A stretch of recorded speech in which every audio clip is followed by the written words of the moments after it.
ಪ್ರಿಯ ಸಹೋದರ ಸಹೋದರಿಯರೇ, ಇಂದು ನಾವು ಬದುಕುತ್ತಿರುವ ಈ ಕ್ಷಣಗಳನ್ನು ಸಾಮಾನ್ಯ ದಿನಗಳೆಂದು ಭಾವಿಸಬೇಡಿ.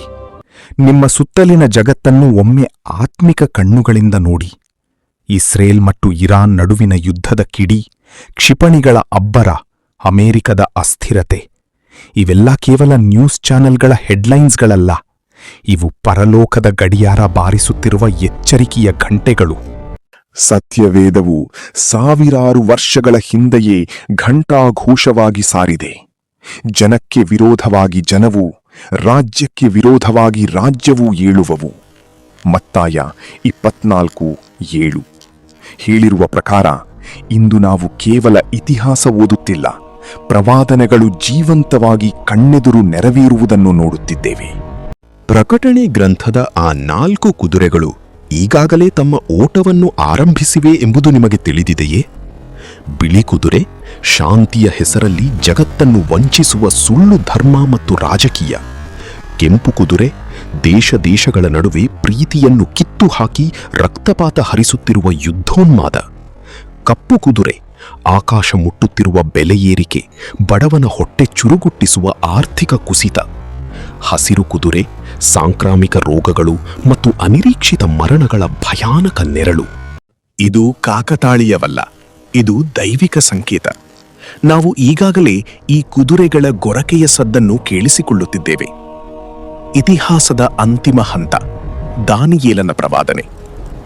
ದಾನಿಯೇಲನು ಕಂಡ ಆ ಬೃಹತ್ ಪ್ರತಿಮೆಯ ಕಾಲಘಟ್ಟದಲ್ಲಿ ನಾವು ಎಲ್ಲಿದ್ದೇವೆ? ಬಂಗಾರ, ಬೆಳ್ಳಿ, ತಾಮ್ರ, ಕಬ್ಬಿಣದ ಸಾಮ್ರಾಜ್ಯಗಳೆಲ್ಲ ಮಣ್ಣಾಗಿ ಹೋದವು. ನಾವೀಗ ಆ ಪ್ರತಿಮೆಯ ಕಬ್ಬಿಣ ಮತ್ತು ಮಣ್ಣು ಮಿಶ್ರಿತ ಪಾದಗಳ ಕಾಲದಲ್ಲಿದ್ದೇವೆ.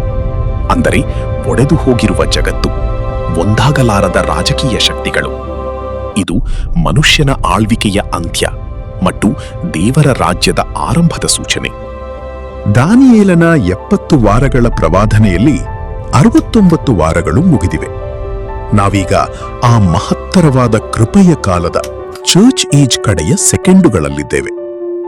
ಆ 70ನೇ ವಾರ ಅಂದ್ರೆ ಮಹಾ ಸಂಕಟದ ಕಾಲ, ಟ್ರಿಬ್ಯುಲೇಷನ್, ಬಾಗಿಲ ಬಳಿ ಬಂದು ನಿಂತಿದೆ.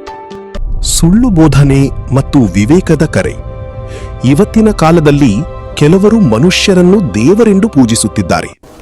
ಡೊನಾಲ್ಡ್ ಟ್ರಂಪ್ ಅಥವಾ ಮತ್ಯಾರೇ ರಾಜಕೀಯ ನಾಯಕರು ಕ್ರಿಸ್ತನಲ್ಲ.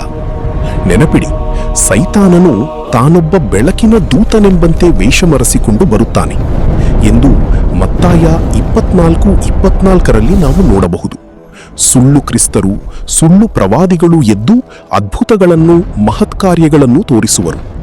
ರಾಜಕೀಯ ನಾಯಕರು ಭೂಮಿಯ ಅಧಿಕಾರಕ್ಕಾಗಿ ಹೋರಾಡುತ್ತಾರೆ, ಆದರೆ ಯೇಸು ಕ್ರಿಸ್ತನು ನಿಮ್ಮ ಆತ್ಮದ ರಕ್ಷಣೆಗಾಗಿ ಸತ್ತಿದ್ದಾನೆ. ಆತನು ಬರುವಾಗ ಗುಟ್ಟಾಗಿ ಬರುವುದಿಲ್ಲ.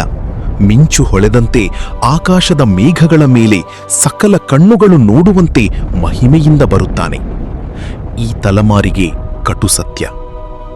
ಯುವಜನರೇ, ಇನ್ಸ್ಟಾಗ್ರಾಮ್ ರೀಲ್ಸ್ಗಳು, ಟ್ರೆಂಡ್ಗಳು ಮತ್ತು ಈ ಲೋಕದ ಗಡಿಬಿಡಿಯಲ್ಲಿ ನಿಮ್ಮ ಆತ್ಮದ ಗತಿಯನ್ನು ಮರೆಯಬೇಡಿ. ನೀವು ಸ್ಕ್ರೀನ್ ಸ್ಕ್ರೋಲ್ ಮಾಡುತ್ತಿರುವಾಗಲೇ ಪರಲೋಕದ ಪುಸ್ತಕದಲ್ಲಿ ನಿಮ್ಮ ಸಮಯ ಮುಗಿಯುತ್ತಿರಬಹುದು. ಲೋಕವು ತನ್ನ ಅಂತ್ಯದ ಕಡೆಗೆ ವೇಗವಾಗಿ ಧಾವಿಸುತ್ತಿದೆ.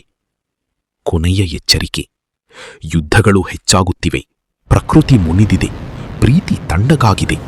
ಇದೆಲ್ಲವನ್ನೂ ನೋಡಿಯೂ ನೀವು ಇನ್ನೂ ಮೌನವಾಗಿದ್ದರೆ, ಸಿದ್ಧರಿಲ್ಲದಿದ್ದರೆ ಅದಕ್ಕಿಂತ ದೊಡ್ಡ ದುರಂತ ಇನ್ನೊಂದಿಲ್ಲ. ನಿಮ್ಮ ಹೃದಯ ಶುದ್ಧವಾಗಿದೆಯೇ? ಯೇಸು ಹಿಂದೆ ಬಂದರೆ ನೀವು ಆತನೊಂದಿಗೆ ಹೋಗಲು ಸಿದ್ಧರಿದ್ದೀರಾ? ಕಾಲ ಮಿಂಚುತ್ತಿಲ್ಲ, ಕಾಲ ಈಗಾಗಲೇ ಮುಗಿಯುತ್ತಿದೆ.